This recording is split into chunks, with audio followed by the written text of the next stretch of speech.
Hello everyone, स्वागत है आप सबका कॉलेज वाला चैनल में। मैं हूं आपका दोस्त अजफर रशीद और आप सबके लिए लेके आया हूं चैनल पे एक नई पावरफुल सीरीज जो कि होने वाली है जनरेटिव एआई के बारे में।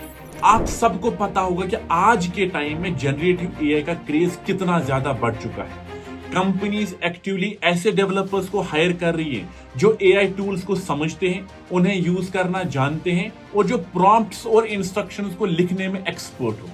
तो इसीलिए ऐसी सीरीज ला रहे हैं जिसमें आपको जेन एआई की एक क्लियर अंडरस्टैंडिंग मिलेगी एक्चुअली होता क्या है, प्रॉम्प्ट इंजीनियरिंग क्या होता है, प्रॉम्प्ट्स को हम कैसे इफेक्टिवली लिखते हैं, कौन से टूल्स इस वक्त मार्केट में टॉप पे चल रहे हैं और प्रैक्टिकल यूसेज देखेंगे कुछ टूल्स के बारे में like cursor, GitHub, Copilot, chat GPT and much more.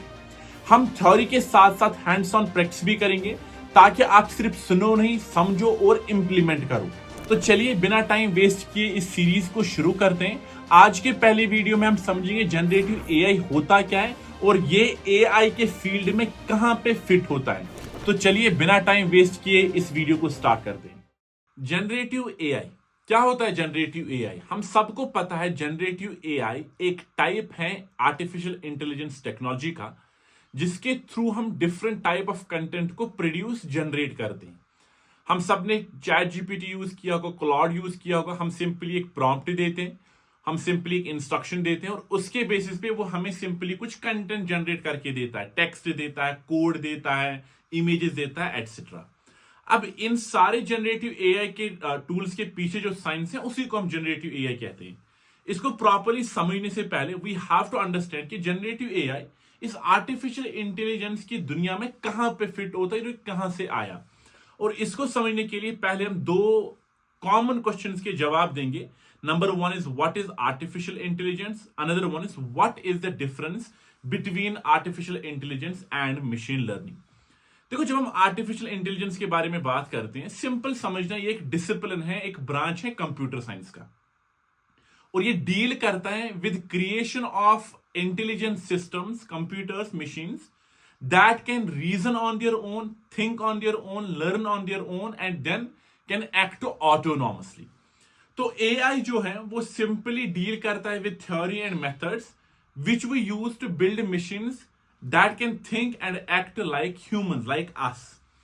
और इसी तरीके से इसी आर्टिफिशियल इंटेलिजेंस के अंदर एक सबसेट आता है इसका जिसको हम मशीन लर्निंग कहते हैं। अब मशीन लर्निंग होता क्या है? देखो, मशीन लर्निंग सिंपली एक प्रोग्राम है, सिंपली एक सिस्टम है जिसके थ्रू हमारे पास जितने भी मॉडल्स हैं उनको हम ट्रेन करते हैं फ्रॉम इनपुट डेटा। अब इसका मतलब क्या है? क्या होता है एक मॉडल?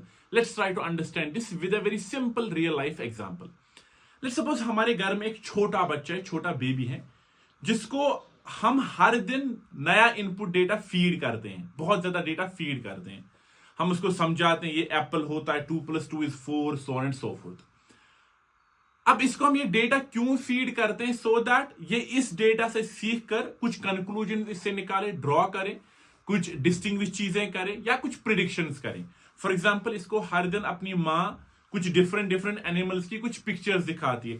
डॉग की एक पिक्चर दिखाई, कैट की एक पिक्चर दिखाई और इसको बताती है कि ये डॉग है, इसके ये फीचर्स हैं, ये similarities and so and so fourth. और यही माँ एक्सपेक्ट करती है कि बाद में जब मैं इसको बाहर ले जाऊं और ये कहीं पे ये डॉग देखे, इसको पता चलना चाहिए कि ये डॉग है बेस्ड ऑन द डेटा जिस पे इसको ट्रेन किया गया है। अब ऐसा नहीं कि जब बेबी ने उस डॉग को देखा, बेबी को पता चला ये डॉग है, नहीं, बल्कि वो गेस करता है बेस्ड ऑन द इनपुट, जिस इनपुट पे इसको ट्रेन किया गया है वो गेस करता है कि ये जो चीज है ये क्या है। वो प्रिडिक्ट करता है, कंक्लूजन देता है या डिस्टिंग्विश करता है। तो इसी को हम मशीन लर्निंग कहते हैं, इसी को हम मशीन लर्निंग मॉडल्स कहते हैं। So machine learning gives the computer the ability to learn without explicit programming. अब जब मशीन लर्निंग मॉडल्स के बारे में हम बात करते हैं, हम दो तरह के मॉडल्स के बारे में बात करते हैं। एक होता है हमारे पास सुपरवाइज्ड एमएल मॉडल्स, दूसरा होता है अनसुपरवाइज्ड एमएल मॉडल। चलिए इनको समझते हैं बड़े इजी तरीके से। देखो, जब भी हम मॉडल्स के बारे में बात करते हैं ना, द आइडिया इज कि इनको हमें ट्रेन करना है डेटा पे, इनपुट रॉ डेटा हमारे पास होगा। अब ये जो डेटा हमारे पास होगा ये दो तरह का हो सकता है। या तो ये डेटा एक लेबल्ड डेटा होगा। फॉर एग्जांपल, अगर आप सुपरवाइज लर्निंग की बात करोगे, इसमें जो मेरे पास मॉडल है इसके अंदर जो हमने लर्निंग एल्गोरिथम लिखा है, for example let's suppose it's a supervise learning algorithm, what does it mean? It means जिस इनपुट रॉ डेटा पे इसको ट्रेन किया गया है वो प्रॉपर लेबल्स के साथ असाइंड है, उन पे प्रॉपर लेबल्स डाले हैं। फॉर एग्जांपल इस वाले डेटा पे काउ लेबल है, इस वाले डेटा पे एलिफेंट है, इस वाले डेटा पे कैमल है। अब इससे होगा कि इससे ये होगा कि बाद में जब भी हम इस मॉडल को नया इनपुट देंगे, ये उसी लेबल डेटा के बेस पे हमें आउटपुट जनरेट करके देगा, प्रिडिक्ट करके देगा कि ये एलिफेंट है, कैमल है, काउ है। परफेक्ट। अब ये तो हो गया सुपरवाइज, कि जिसमें हमारे पास जो मॉडल होते हैं वो ट्रेन होते हैं लेबल डेटा पे। On the other hand, we have one another type of models inside our machine learning, and they are called unsupervised machine learning models. इसमें क्या होता है कि जो हमारे पास एल्गोरिदम है, ये जो हमारे पास मॉडल है, it simply is all about discovery. It's simply about looking at the raw data, उस डेटा पे देखना, उसमें समझना कि इसमें क्या सिमिलैरिटी है, क्या पैटर्न्स है, और ये देखना कि ये नेचुरली किस वाले ग्रुप में, किस वाले कैटेगरी में फॉल कर रहे हैं। तो जब हमारे पास ऐसे मॉडल्स होते हैं जो ट्रेन किए गए हैं अनलेबल्ड डेटा पे, और उसके बाद उनके बीच में हम सिंपली पैटर्न सिमिलैरिटीज ढूंढते हैं ताकि इनको हम कैटेगराइज करा सके, क्लासिफाई करा सके इनटू डिफरेंट डिफरेंट ग्रुप्स, ताकि जब हम इसी एल्गोरिदम को, इसी मॉडल को फिर इनपुट देंगे, दैट इनपुट, उस इनपुट के साथ ये इस तरीके से सिंपली प्रोसेस करेगा, ये डिटरमाइन करेगा कि ये जो इनपुट है ये किस वाले ग्रुप में फॉल हो रहा है, depending on the similarity and patterns. तो जब इस तरीके का हमारे पास मॉडल होता है, उस मॉडल को हम कहते हैं अनसुपरवाइज्ड मॉडल। अब हमने यहां पे अभी तक समझा कि आर्टिफिशियल इंटेलिजेंस का एक सबसेट होता है जिसमें मशीन लर्निंग है। हम जब भी जनरेटिव एआई के बारे में बात करते हैं, हमारे पास एक और टर्म होती है जिसका हमें थोड़ा सा आइडिया होना चाहिए, जो है डीप लर्निंग। अब डीप लर्निंग इस पूरे मैकेनिज्म में कहां फिट होता है? देखो, एमएल है सबसेट एआई का, इसी तरीके से जो डीप लर्निंग है it fits as a subset of machine learning. देखो, मशीन लर्निंग के पास काफी सारी टेक्निक्स हैं, इसके अंदर जो है काफी सारी टेक्निक्स हैं, and one of the technique is called deep learning. अब डीप लर्निंग क्या करता है? ये सिंपली यूज करता है न्यूरल नेटवर्क का।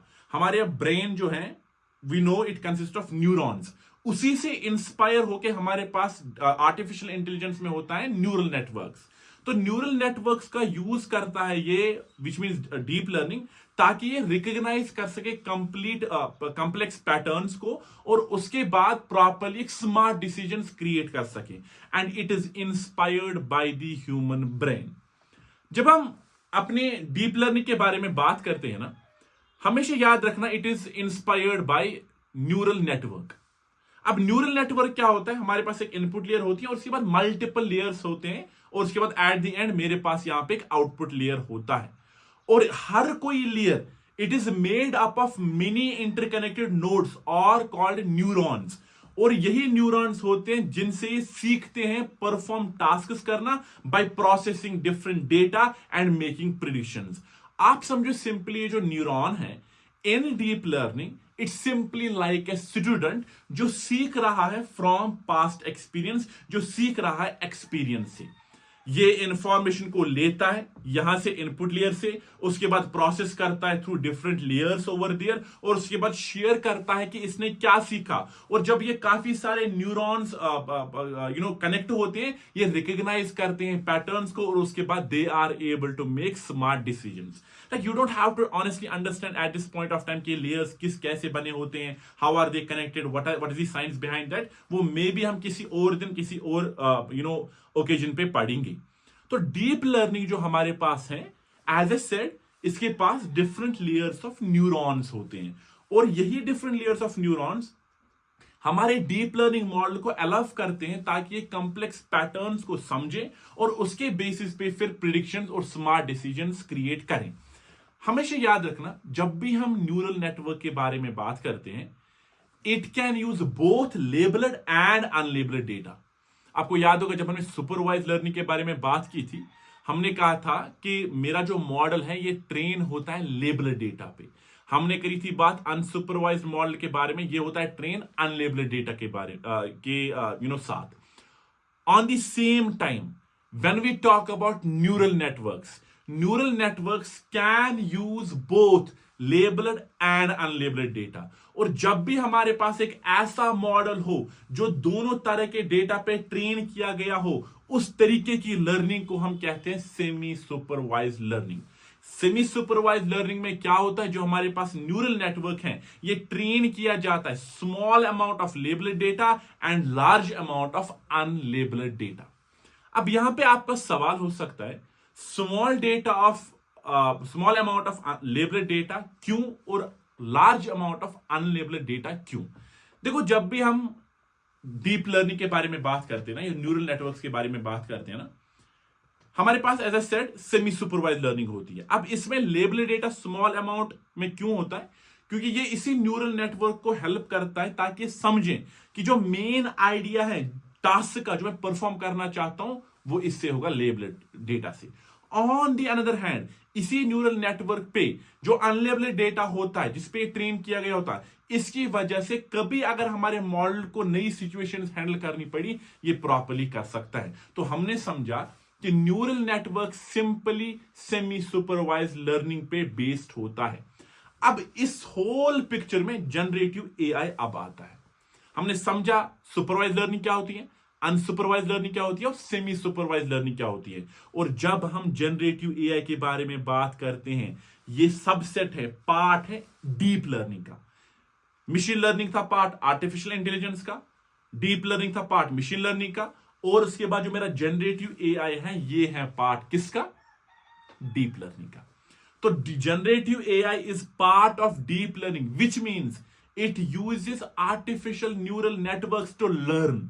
उसके बाद जब ये हम कहते हैं कि ये पार्ट है डीप लर्निंग का, ये न्यूरल नेटवर्क यूज करता, तो इसका ऑटोमेटिकली सेंस बनता है कि ये काम करेगा दोनों लेबल्ड और अनलेबल्ड डेटा से using different learning techniques and methods. और इसी की वजह से, सिंस ये काम करता है लेबल्ड और अनलेबल्ड डेटा से, तो इसी की वजह से हमारे पास जनरेटिव एआई में एक एबिलिटी होती है कि ये नया कंटेंट क्रिएट कर सकता है, जैसे टेक्स्ट हुआ, म्यूजिक हुआ, कोड हुआ, from learning from the existing examples. अब हमने यहां पे एक और चीज ऐड की। अभी तक हमेशा हमने समझा कि जब हम जनरेटिव एआई के बारे में बात करते हैं, it's simply part of artificial intelligence जिससे हम कंटेंट क्रिएट करते हैं। अब हमने समझा कि जनरेटिव एआई यूज करता है न्यूरल नेटवर्क को, और ये ट्रेन होता है लेबल्ड और अनलेबल्ड डेटा पे, जिससे ये सीखता है और उसके बाद हमें नया कंटेंट क्रिएट करके देता है। यहां पे आगे बढ़ने से पहले we have to understand and do a small discussion in general. जब हम इन जनरल देखते हैं ना, डीप लर्निंग या मशीन लर्निंग के जो मॉडल हैं वो दो कैटेगरीज में डिवाइड होते हैं। एक होता है मेरे पास जनरेटिव मॉडल्स, जिनके पास एबिलिटी होती है कि वो एक नया कंटेंट क्रिएट कर सकते हैं, और उसके बाद दूसरे होते हैं डिस्क्रिमिनेटिव मॉडल्स, जिनके पास एबिलिटी होती है दैट दे कैन क्लासिफाई और distinguish between data. Let's suppose हमारे पास एक मॉडल है, ठीक है ना। अब उस मॉडल के पास जो इनपुट डेटा है जिसपे वो ट्रेंड है, वो सिंपली कैट्स एंड डॉग्स का, दो एनिमल्स है, उनका जो डेटा है वो इस मॉडल को फीड किया गया है। लेट्स टेक फर्स्ट केस के जनरेटिव है। अब जनरेटिव मॉडल क्या कहता है, जनरेटिव मॉडल ये कहता है कि मैं डेटा के एसेंशियल फीचर्स को समझूंगा, और उन्हीं एसेंशियल कैरेक्टरिस्टिक्स, एसेंशियल फीचर्स को समझ के मैं अपने मॉडल को समझाऊंगा कि जो कैट है, what makes cat a cat, what makes dog a dog, by capturing their essential characteristics. और उसके बाद instead of separating cats from dogs, we will simply understand the patterns, जो डेटा के अंडरलाइंग पैटर्न्स होंगे वो उस data से मैं समझूंगा, अपने मॉडल को ट्रेन करूंगा। और यही वजह होगी कि मैं अपने मॉडल को एक एबिलिटी दूंगा जिसकी वजह से वो अब नया डॉग इमेज जनरेट करेगा, नई कैट इमेज जनरेट करेगा, और ऐसी इमेजेस भी जनरेट करेगा जो इसने अभी तक नहीं देखी होंगी। क्यों? क्योंकि इसने कैट और डॉग को सेपरेट नहीं किया, बल्कि समझा कि कैट कैट क्यों है, डॉग डॉग क्यों है, और अब ये उनके एसेंशियल फीचर्स को एक समझ के नए कंटेंट को क्रिएट कर सकता है। तो इसको हम कहते हैं generative model. So generative model is simply given the idea of cat, given the idea of dog, it creates a new image of one. तो let's suppose over here, as I said कि ये हमारे पास एक model है, इसमें cat image है, dog image है। तो ये क्या करेगा, जितना भी डेटा मेरे पास कैट्स के रिलेटेड है उनके एसेंशियल फीचर्स कैरेक्टरिस्टिक्स को समझेगा, और उसके बाद डॉग्स के लिए भी सेम। और ये इस मॉडल को एक एबिलिटी देगा जिससे अब नया कंटेंट क्रिएट कर सकता है। On the another hand when we talk about discriminative models, discriminative model क्या कहता है, क्या मेरा जो मॉडल है ये फोकस करेगा बिटवीन डिस्टिंग्विशिंग बिटवीन कैटेगरीज। तो मैं एक डिसीजन बाउंड्री डालूंगा इस डेटा और इस डेटा के बीच में, और मैं सेपरेट करूंगा कैट्स को डॉग से। तो अब यहां पे इंटेंशन नया कंटेंट क्रिएट करने का नहीं है, बल्कि इस मॉडल को जब मैं नया एक क्वेश्चन दूंगा, इनपुट दूंगा, ये सिंपली डिस्टिंग्विश करेगा, इसकी प्रोबेबिलिटी समझेगा कि ये किस कैटेगरी में फॉल करता है। क्या जो आपने इनपुट दिया, क्या ये कैट है, क्या ये डॉग है, तो ये होता है discriminative model. It focuses on distinguishing between categories, it learns a decision boundary, जिस तरीके से मैंने यहां पे एक डिसीजन बाउंड्री बनाई है, that separates cats from dogs based on labeled examples. When given a new image, it calculates the probability that image belongs to each class and then picks the most likely one. अब जब आप एक model के साथ काम करते हो और आपको डिटरमाइन करना है कि क्या ये मॉडल जनरेटिव एआई मॉडल है कि नहीं, देखो एक बहुत ही इजी तरीका है डिटरमाइन करना weather a model is generative AI और not, by simply looking at what it produces. तो जब आप एक जनरेटिव मॉडल के साथ काम करोगे ना, आपको सिंपली देखना कि ये आउटपुट क्या दे रहा है मुझे। अगर एक मॉडल एक जिसके साथ आप काम कर रहे हो, it creates a brand new image of cat और dog from the scratch, it is generative. अगर ये नया कंटेंट क्रिएट करने की कोशिश कर रहे हैं in general, in that particular case we can simply say it is generative. In this case because the output is entirely new data, like an image, like a text, like audio. तो हमारे पास कुछ tools हैं generative AI के, like ChatGPT है, GPT है, Claude है, Gemini है, इमेज में डैली है, मिडजर्नी है, स्टेबल है, कोड में हमारे पास को पायलट है, कर्सर आईडी है, डीप सी कोडर है, so on and so fourth. तो ये सारे के सारे टूल्स जो हमारे पास है, जो मैंने आपको यहां पे मेंशन किए, ये सारे टूल्स क्या करते हैं, जनरेट करते हैं नया कंटेंट, जो कंटेंट इसने सीखा है किससे, लेबल्ड सेमी सुपरवाइज्ड लर्निंग से, लेबल्ड और अनलेबल्ड डेटा पे। And on the other hand, if we talk about if the model labels an image as a cat or a dog, output is a category or probability, it is not generative, it is a discriminative model. अब हमने यहां पे समझा कि generative models क्या होते हैं। तो अब हमारे पास I think we have enough tools to give the better definition of generative AI. तो generative AI, in simple terms, it is a type of AI that learns from the existing content और उसके बाद creates new content based on that knowledge. Let's suppose मेरे पास एक book है। अब इस book के अंदर कुछ स्टोरीज हैं, 100 स्टोरीज हैं, 1000 स्टोरीज हैं। अब उसके अंदर मैं जो मेरा जो मॉडल मैं क्रिएट करने की कोशिश कर रहा हूं यूजिंग मशीन लर्निंग, मैं इस मॉडल को इसी बुक पे ट्रेन कर रहा हूं। अब इस मॉडल के पास एक एबिलिटी है, ये खाली सिर्फ इस बुक के डेटा को समझ नहीं रहा है, बल्कि इसके बेसिस पे नया कंटेंट क्रिएट करने की कोशिश कर रहा हूं। तो ये जो मॉडल है इसको हम जनरेटिव मॉडल कहेंगे। I hope that makes complete sense. तो जब अब यहां पे एक चीज है, जब भी हम इस प्रोसेस को समझने की कोशिश करते हैं, वो प्रोसेस जहां पे हमारे पास जो मॉडल है ये लर्न करता है फ्रॉम एग्जिस्टिंग कंटेंट, इस प्रोसेस को हम कहते हैं ट्रेनिंग। उसके बाद जो results in the creation of statistical model होते हैं, जब भी हम एक प्रॉम्प्ट देते हैं तो वहां से वो लर्निंग के बेसिस पे मुझे कुछ रिजल्ट्स देता है, और ये हमारे पास है जनरेटिव एआई। अगर मैं यहां पे कंक्लूजन दूं जनरेटिव एआई का होता क्या है, generative AI is a type of artificial intelligence technology जिसके थ्रू हम प्रोड्यूस करते हैं नए कंटेंट को।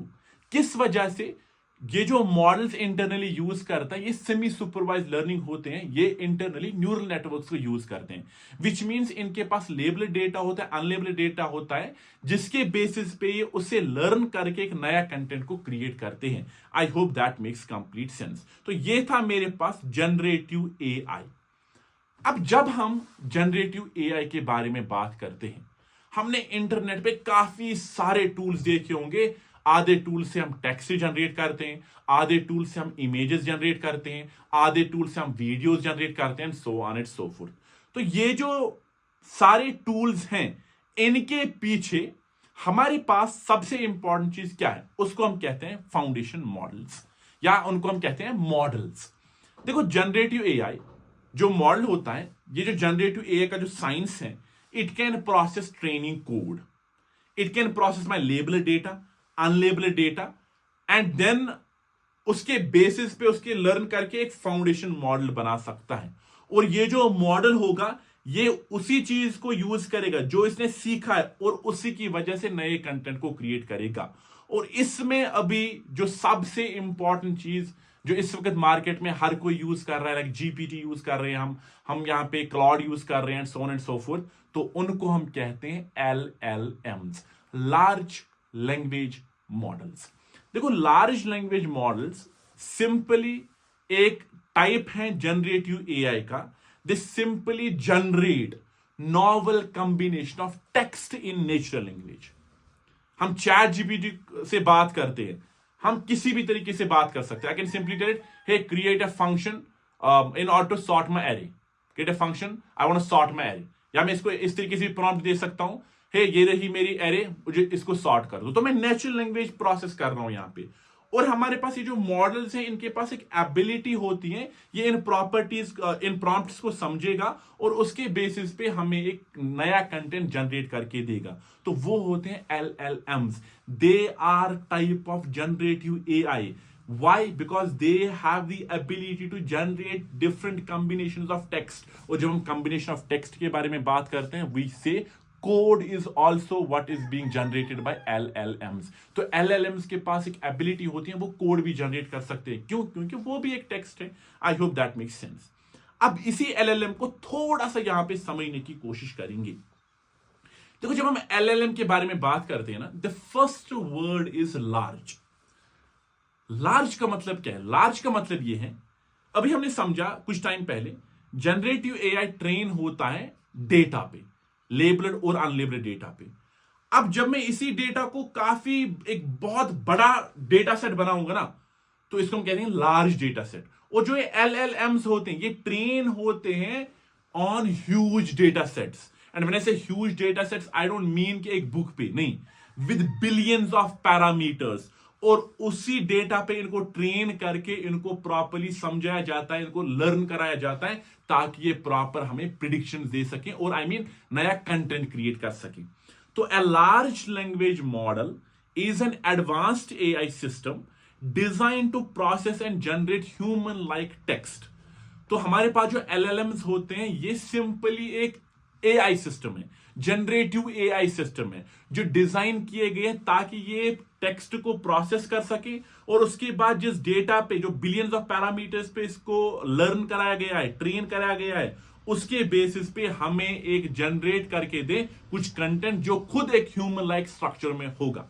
These models are trained on vast data sets and can be fine tuned for specific tasks. Fine tuning क्या होती है? कभी कभी हमारे पास ना कुछ डेटा सेट होता है जिसमें काफी सारी चीजें होती हैं। अब मैं चाहता हूं मेरा जो मॉडल है, इसको मैं किसी स्पेसिफिक पर्पस के लिए यूज करूं, तो उसके लिए मैं अपने इसी मॉडल को ट्रेन करूंगा, फाइन ट्यून करूंगा, ताकि उस स्पेसिफिक टास्क के लिए मेरे पास यूज हो जाए।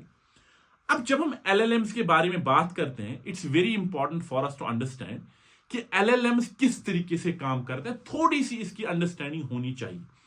देखो, 2018 में एक बहुत ही बड़ा रिवोल्यूशन काइंड ऑफ आया, जिसको हम कहते हैं ट्रांसफॉर्मर्स।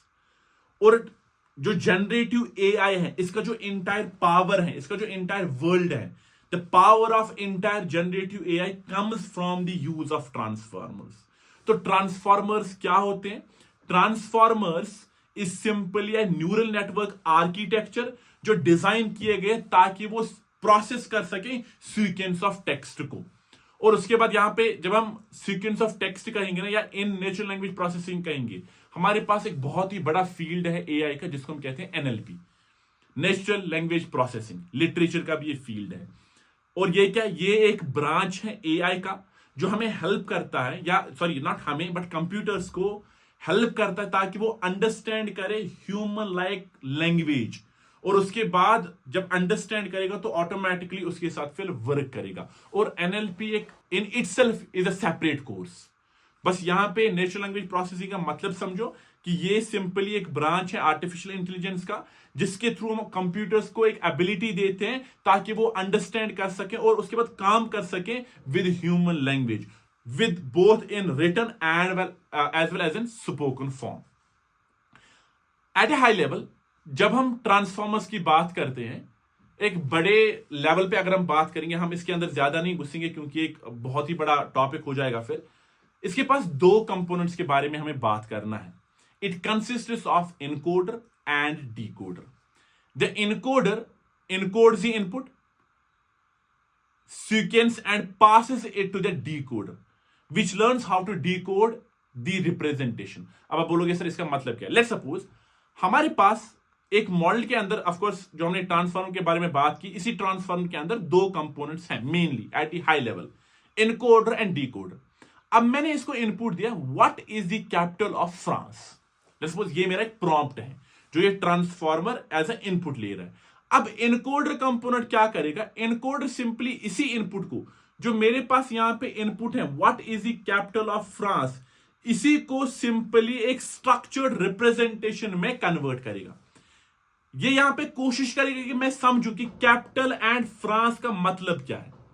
तो ये है मेरे पास इनकोडर, ये सिंपली अपने इसी इनपुट को डिवाइड करेगा, कन्वर्ट करेगा in a proper structured representation and it will understand the meaning of capital and France.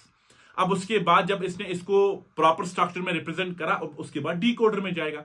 अब डीकोडर यहां पे क्या करेगा? ये उसी इनकोडेड इंफॉर्मेशन को यूज करेगा जो इसको इनकोडर ने दी, और उसके बाद एक जनरेट कोशिश करेगा, एक प्रिडिक्ट करने की कोशिश करेगा कि मैं जनरेट करूंगा correct response. It will predict words one by one on context. तो यहां पे आउटपुट कुछ इस तरीके से निकलेगा डीकोडर का, जो होगा the capital of France is Paris. Perfect. अब इसी को थोड़ा सा और डेप्थ में समझने की कोशिश करेंगे। लेट्स सपोज मेरे पास एक प्रॉम्प्ट है जो है आई लव एआई। अब सबसे पहली चीज, ये जो ट्रांसफॉर्मर है या जो डिफरेंट प्रोसेस है, यहां पे क्या होगा? सबसे पहली चीज होगी टोकनाइजेशन। टोकनाइजेशन का मतलब क्या है कि जो भी मेरे पास एक प्रॉम्प्ट, एक इनपुट है, वो सिंपली स्प्लिट किया जाएगा into small small tokens. For example, I love AI period, so I will be the one token, love another, AI another and dot another, which means period another। so period भी एक token है इस AI system के लिए। दूसरा जो step यहां पे है, दैट्स इनकोडिंग। इनकोडिंग का मतलब क्या है? देखो, हमेशा याद रखना, जब हम AI के बारे में बात करते हैं, मॉडल्स के बारे में बात करते हैं, they are familiar with numbers, they understand numbers. तो यहां पे जब हम एक इनकोडिंग के बारे में बात करते हैं, जब टोकनाइजेशन हुई, हर किसी टोकन को यहां पे कन्वर्ट करना है एक न्यूमेरिकल वेक्टर में। तो मेरे पास यहां पे we can see I have I is represent in this particular format, I have love is represent in this particular format, I have AI, इसको इस तरीके से एक वेक्टर में कन्वर्ट किया गया और इसको इस तरीके से कन्वर्ट किया गया एक न्यूमेरिकल वेक्टर में। These vectors they capture meaning and relationship. उसके बाद जब टोकनाइजेशन हुई, इनकोडिंग हुई, उसके बाद तीसरा जो स्टेप मेरे पास है, दैट इज अटेंशन। अब अटेंशन का मतलब क्या है? अटेंशन का मतलब सिंपली है, यहां पे टोकनाइजेशन हुई, इनकोडिंग हुई, न्यूमेरिकल वेक्टर में कन्वर्ट किया गया।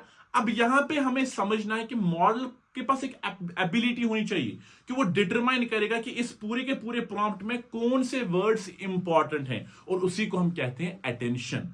For example, in this case I love AI, it will try to give more weight to love and then AI than to I। so यहां पे सबसे जो बड़ा इंपॉर्टेंस है वो लव को दी जाएगी, AI को दी जाएगी रादर देन I। तो यहां पे जो इंपॉर्टेंस है हर किसी वर्ड की, वो मॉडल को समझना काफी ज्यादा इंपॉर्टेंट है, और इस प्रोसेस को हम कहते हैं अटेंशन। फिर फोर्थ स्टेप यहां पे जिसको हम कहते हैं डीकोडिंग। डीकोडिंग का मतलब क्या है कि जो मॉडल है, आप उसको समझ तो आ गया कि इंपॉर्टेंस किस वर्ड की क्या है, डिटरमाइन कर दिया, न्यूमेरिकल वेक्टर्स भी है, मेरे पास टोकनाइजेशन पहले स्टेप में थी। अब मॉडल को प्रिडिक्ट करना है कि नेक्स्ट वर्ड कौन सा होने वाला है यूजिंग प्रोबेबिलिटीज, और इसके लिए यहां पे प्रोबेबिलिटी को यूज करता है। AI is always about probabilities. So given input AI is possible outputs are powerful, useful, bad, boring. तो फॉर एग्जांपल मेरे पास इनपुट है ए आई इज, अब ये उसको कंप्लीट करने की कोशिश करेगा, क्या डालेगा इसके सामने, may be powerful, may be useful, may be bad, may be boring. और उसके बाद जो पांचवा स्टेप है, it will select the highest word जो नेक्स्ट पॉसिबल हो सकता है। फॉर एग्जाम्पल पावरफुल के लिए 70% थी प्रोबेबिलिटी, यूजफुल के लिए 20% थी, बैड के लिए 5, बोरिंग के लिए 5। तो ये यहां पे हाईएस्ट प्रोबेबिलिटी को सिलेक्ट करेगा और मेरे पास नेक्स्ट वर्ड को लाएगा, प्रिडिक्ट करेगा। तो मेरा जो इनपुट था वो क्या था, ए आई इज। अब ये नेक्स्ट वर्ड को प्रिडिक्ट करेगा यूजिंग प्रोबेबिलिटी, और पावरफुल सबसे ज्यादा था तो लिखेगा ए आई इज पावरफुल, और उसके बाद नेक्स्ट वर्ड को जनरेट करेगा, फिर नेक्स्ट वर्ड को जनरेट करेगा, नेक्स्ट वर्ड को जनरेट करेगा, और इस तरीके से मेरे पास जब तक नहीं ये पूरा सेंटेंस कंप्लीट होगा ये सेम प्रोसेस रिपीट होती जाएगी। तो ये था कि मेरे पास ए आई या जनरेटिव ए आई को जब हम प्रॉम्प्ट देते हैं तो क्या होता है। सबसे पहली चीज स्टेप होता है tokenization. Tokenization mean simply breaking our prompt into small small tokens. फिर हर किसी टोकन के साथ एक सिंपली एक वेक्टर, न्यूमेरिकल वेक्टर हम प्रॉपर्ली असाइन करते हैं, क्योंकि जो मॉडल्स हैं वो न्यूमेरिक समझते हैं, वो नहीं समझेंगे आई, वो नहीं समझेंगे लाउ, but they will simply try to understand numerics. और उसके लिए हमारे पास हर किसी टोकन को कन्वर्ट किया जाता है न्यूमेरिकल वेक्टर में। और उसके बाद जो थर्ड है that's attention. Model will try to determine कि कौन से वर्ड की ज्यादा इंपॉर्टेंस क्या है, एंड देन डीकोडिंग, जिसमें सिंपली वो नेक्स्ट वर्ड को कंप्लीट करने की कोशिश करेगा, and then depending on the probability, यहां पे पावरफुल की प्रोबेबिलिटी सबसे ज्यादा है, so it will simply say AI is powerful, and then next word इसी तरीके से, उसके बाद नेक्स्ट वर्ड। तो यहां पे कंप्लीट करने की कोशिश करता है कि प्रिडिक्ट करता है नेक्स्ट वर्ड क्या होगा इस सीक्वेंस में, नेक्स्ट वर्ड क्या होगा, जब तक ये पूरा का पूरा मुझे आउटपुट देगा। तो this is how my generative A I works. अब यहां पे जब भी हम एक जनरेटिव एआई के बारे में बात करते हैं, जब हमने ट्रांसफॉर्मर के बारे में बात की, this entire discussion we started from LLMs। और जब हम LLMs के बारे में बात करते हैं, हमने ये भी बात की कि हमारे पास LLM जो है वो ट्रेन होते हैं ह्यूज अमाउंट ऑफ डेटा पे, बिलियंस ऑफ पैरामीटर्स पे। तो हमें एक और चीज का काफी ज्यादा ख्याल यहां पे रखना होगा जब हम खुद से कोई मॉडल को ट्रेन करेंगे। क्या आपने कभी देखा है कि जब आप एक LLM से बात कर रहे हो या किसी भी मॉडल से, नॉट नेसेसरली LLM, आपको लगता है कि ये गलत जवाब दे रहा है या इसकी जो प्रिडिक्शन है दैट्स नॉट कंप्लीटली एक्यूरेट, तो वो क्या होता है, क्या AI हमसे झूठ बोलता है? ऑफ कोर्स AI को नहीं पता मैं क्या कर रहा हूं। AI सिंपली लाइक गेसिंग, predicting the next word in the Q. आप समझ रहे हो, वो सिंपली प्रिडिक्शन करता है, जैसे हमने अभी समझा, वो कंप्लीट करने की कोशिश करता है, गेस मारता है, क्योंकि वो उसको जिस डेटा पे ट्रेन किया गया उससे वो लर्न करके हमें कुछ आउटपुट देता है, जनरेट करके देता है।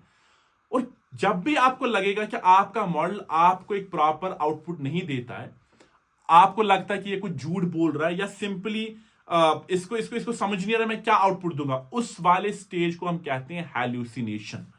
अब हैल्यूसिनेशन मल्टीपल चीजों से हो सकती है। हो सकता है मेरे पास जो मॉडल है, जिस डेटा पे मैंने इसको ट्रेन किया है, that is a dirty data, that's not good data, pure data नहीं है, या इसको एनएफ डेटा नहीं दिया गया जिसपे ट्रेन किया गया हो, एक नॉइजी डेटा हो सकता है, या उसके पास एक कंप्लीट कंटेक्स्ट नहीं हो जिसके बेसिस पे हम इसके ऊपर क्वेश्चंस पूछते हैं, या इस मॉडल के पास कंप्लीट कंस्ट्रेंट्स नहीं है। तो जब ये सारी चीजें होगी, जब ये सारे फैक्टर्स हो सकते हैं उस एआई के पास, उसके बाद जब मैं उसको एक प्रॉम्प्ट दूंगा तो वो हैल्यूसिनेट कर सकता है, हैल्यूसिनेशन कर सकता है, whatever we are expecting उस हिसाब से हमें आउटपुट नहीं देगा।